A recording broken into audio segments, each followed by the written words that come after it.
Alors j'ai accompagné une équipe de hackers fous sur un projet de pousse-seringue électrique qui avait pour vocation de pouvoir fournir ces fameuses seringues électriques qui servent aux côtés des respirateurs artificiels. Un respirateur a besoin de plusieurs pousse-seringues. Et je me suis retrouvé avec une équipe d'une vingtaine de gars avec des compétences incroyables, des gens qui ne se connaissaient pas. Et ça, c'est un truc de malade. Des gens qui ne se connaissent pas avec un objectif, une vision. Ils font le boulot comme des brutes et ça marche. Je trouve que ça humanise les rapports. Donc télétravail dans l'humanité, j'aurais tendance à dire. Maintenant, je pense que ça va un peu changer les rapports, notamment entre hommes et femmes.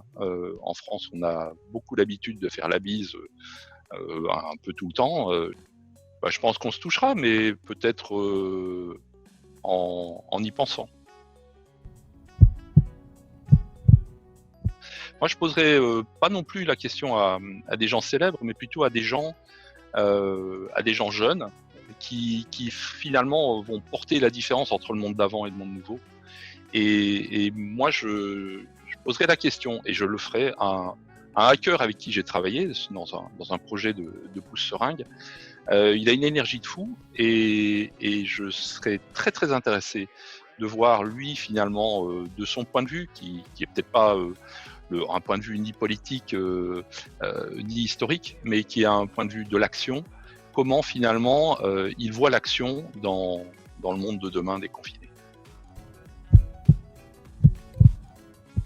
Être moins dans le bénéfice immédiat. La vraie innovation, ça se construit dans le temps. On exige toujours un go-to-market super rapide. On laisse croire aux gens que la technologie, c'est quelque chose qui s'invente comme ça sur un coin de table. C'est pas forcément le reflet de la réalité. Et on remarque qu'il y a beaucoup de startups qui sont créées, puis qui meurent. Tout simplement parce qu'on leur a pas donné le temps d'éclore, parce qu'ils avaient un projet qui était ambitieux. Et c'est arrivé à donner les moyens pour développer des solutions qui sont des solutions qui à la fois sont durables et éthiques.